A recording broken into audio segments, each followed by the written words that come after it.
Ben, bueno, xa ven que os vos guitarristas saben tocar os solos e ademais traen a partitura aprendida e fana de ouvidas así sin moito esforzo. Entón eu creo que foi unha intervención completa tanto polo balance do pasado como por haber perspectivas de futuro e por conectala con moitos outros temas que están tamén en xogo.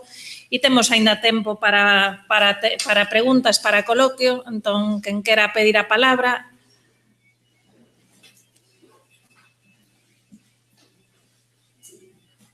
Xavier. Sí, Ahora xa viña para aquí. Bueno, despois... Gracias. Nada, un par de comentarios breves. A raíz un pouco da intervención de Carlos, tamén das da mesa anterior, unha das conclusións que saco, non, digamos, incidía tamén a propia Alba na súa presentación, é que, digamos, a existencia dunha lei para este sector, igual que para outros, digamos, non é condición imprescindible, non, para que desde as políticas públicas se podan desenvolver pois, estrategias sólidas, non, de apoio a un sector determinado, pero sí que é certo que, bueno, é unha ferramenta valiosa, non, na medida, ademais, en que se fai, como se fixo no caso galego, pois desde unha construcción de consensos, non, por parte do propio sector, eu creo que especialmente valiosa, non? A clave, claro, é o grau de desenvolvemento que ten, neste caso, a propia lei, no caso galego, o pouco desenvolvemento que tivo, non? Valería do lei do libro como valería de tantas outras, non? E creo que ese é un pouco, pois, unha das primeiras conclusións iniciais, non, da propia xornada, non? Eu penso que esa é unha das cuestións que todas e todos temos na cabeza, non? E despois, con respecto a propia natureza da lei e o que decía, o comentario que facía Carlos sobre o tema da Agadic, non? Ti non reclamas a paternidade no caso da lei do libro da lectura, sí que tes gran parte da paternidade no caso da lei da Agadic, e eu creo que ese comentario que facías a respecto da inclusión do sector do libro, dunha dimensión do libro, que é a dimensión empresarial da industria, porque o ámbito do libro é moito máis amplo, eu vexo de forma diferente. Estaba revisando un pouquiño agora a lei a medida que falabas.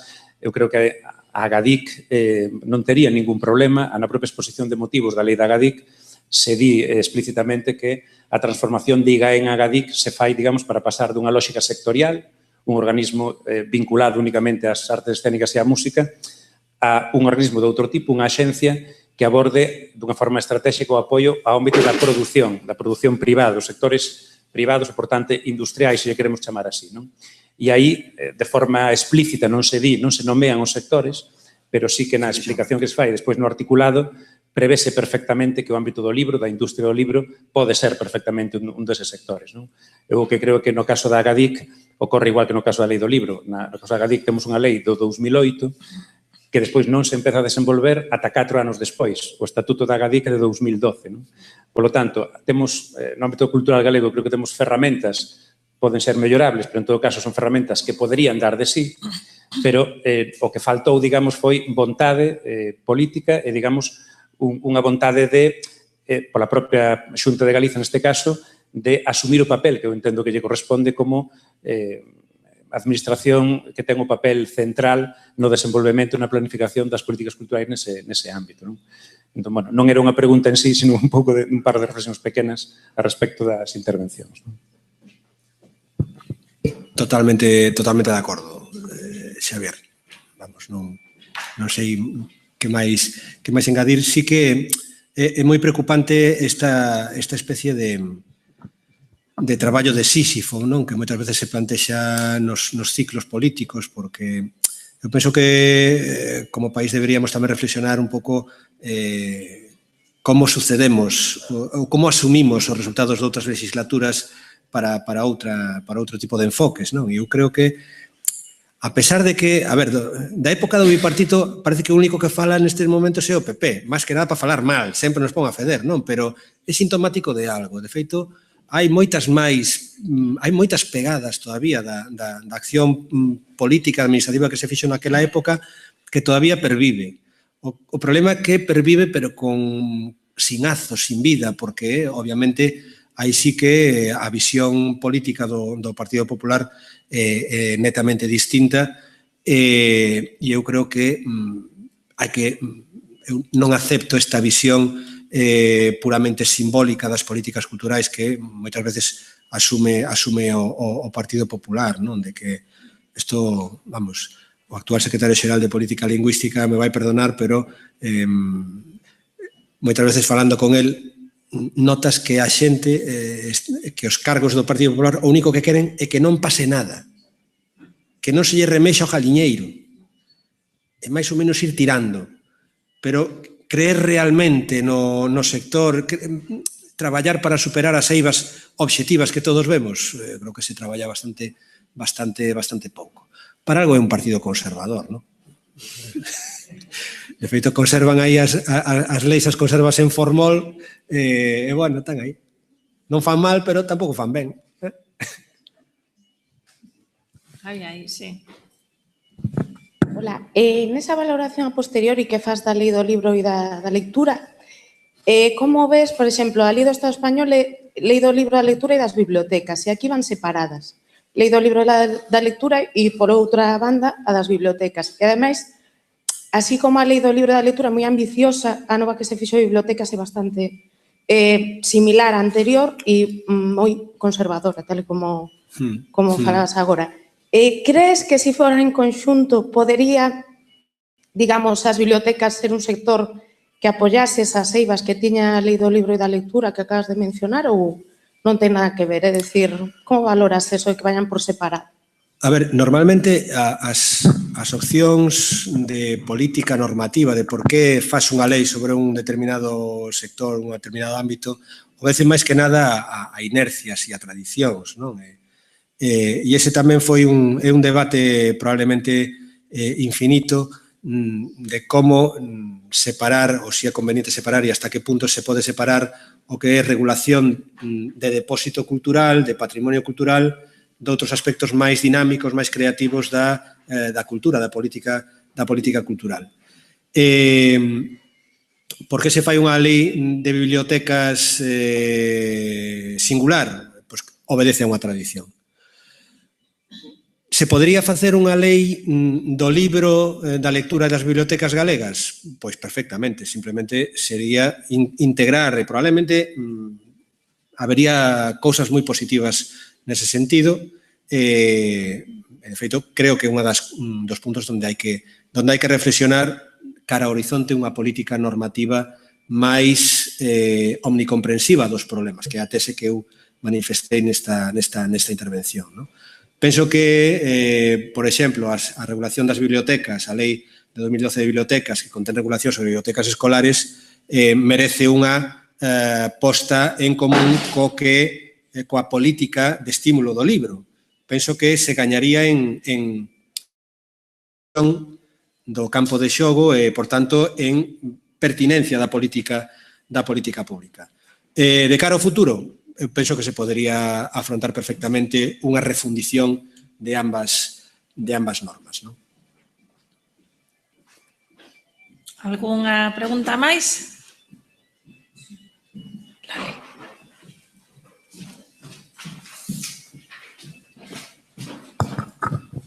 Eu teño unha pregunta, medio reflexión, medio pregunta, que é o fío do que decías de Agadic, que claro, de entrada soa o que decía desos dous, non sei se o mellor Xavier Campos tamén pode engadir algo, de entrada soa moi prometedor, pero vendo como está a funcionar hoxe Agadic, pois eu penso que case é mellor que o libro non este aí. Non sei a opinión que tedes vos, non? Entón, bueno, claro, isto ten que ver un pouco co problema de fondo que sinalabas ti, non? De como esa especie de adanismo que se produce con cada cambio de ciclo político. E a outra era, moi breve, xa sei que son simplificacións, un pouco aquí te pillo, aquí te mato, que non está moi ben, pero como me gustou moitísimo a tua intervención, me quedei con ganas de ir máis alá. 3 medidas concretas que si ti neste momento tiveses responsabilidades políticas ou interlocución directa, tomarías 3 ou 2 ou 4 Que 50, non seas cutre.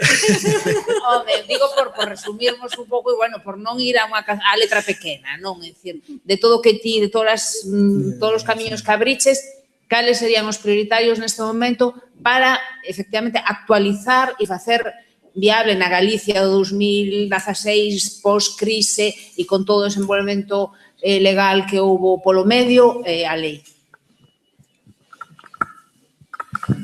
Bueno, respecto do de Agadic, o funcionamento actual de Agadic, pois obviamente xa entra dentro dos parámetros da continxencia, do contingente histórico, non? Quero dicir, o instrumento, eu sigo pensando que é un instrumento moi bo, moi útil e innovador no panorama autonómico comparado. Pero as ferramentas poden ser utilizadas de moi distintas maneiras e se non é unha prioridade política Agadic, pois claro, pasa o que pasa, non? Non me chegan moi boas noticias do funcionamento de Agadic. Bueno, eu a verdade xa deixei de seguir incluso o día a día do que pasa por aquí por Compostela, máis que nada por non prexudicar aínda máis a miña saúde mental e o meu deterioro cognitivo avanzado, non? Pero a min o que máis me preocupa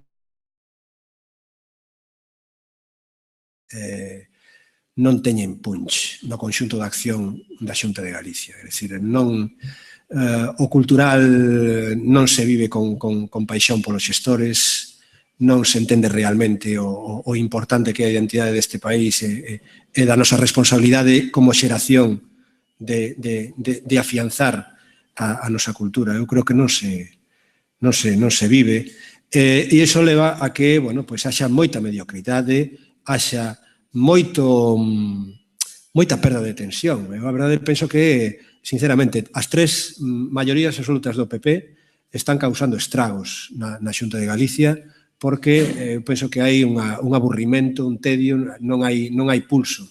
E, de feito, eu penso que, xa que estamos nos minutos de ambigú, eu penso que os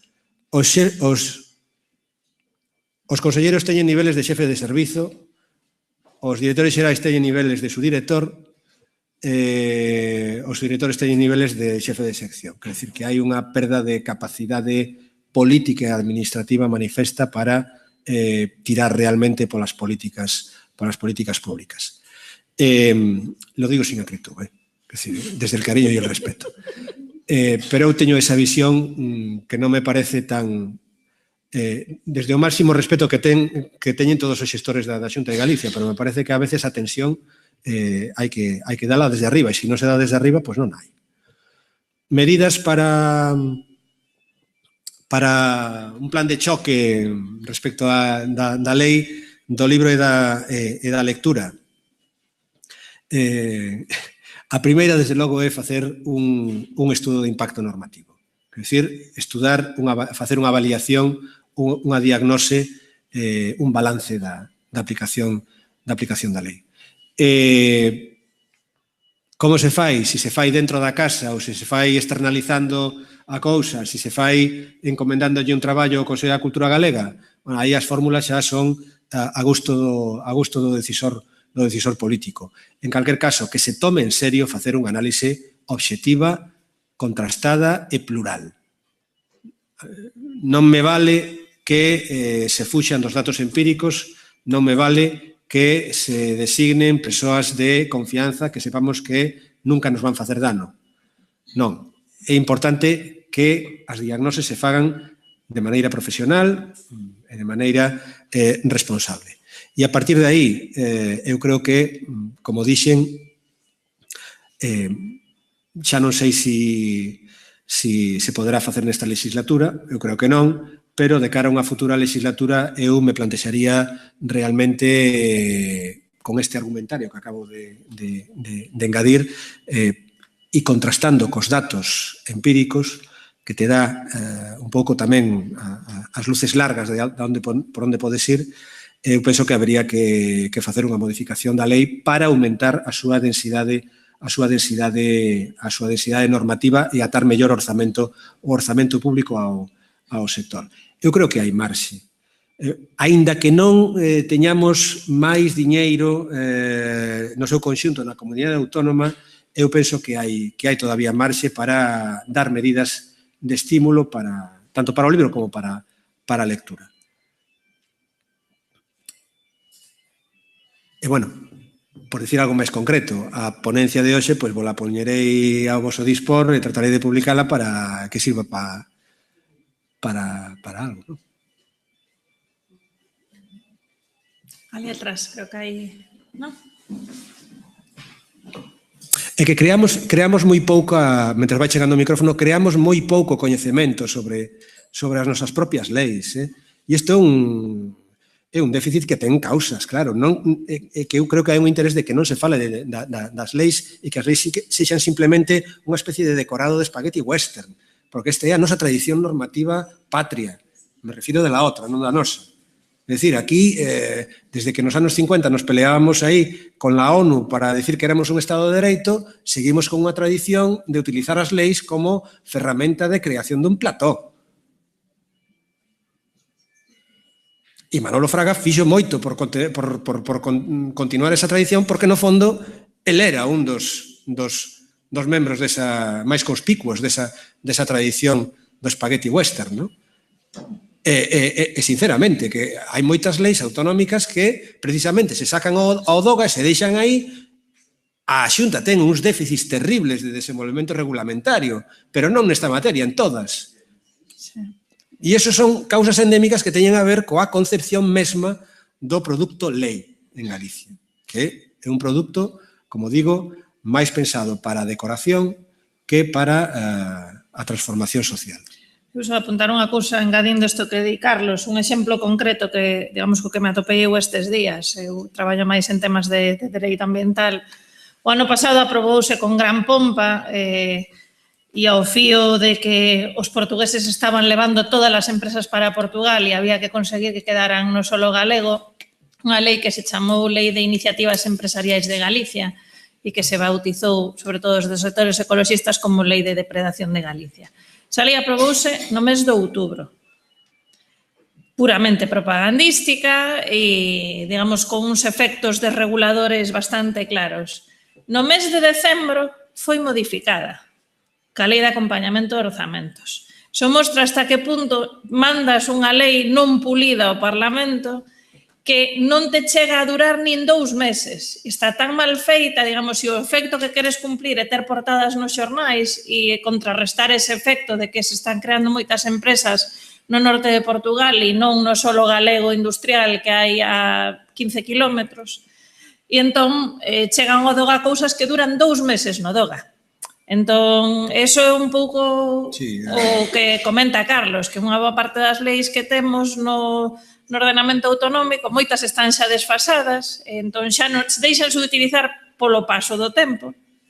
Siguen aí, non están derrogadas. E outras fanse así, para sacar un titular un fin de semana. Son estrategias de publicidade e propaganda. En vez de gastar diñeiro en publicidade nos medios de prensa escrita, pois sacas unha lei no doga e iso te permite lanzar unha campaña de antes e despois.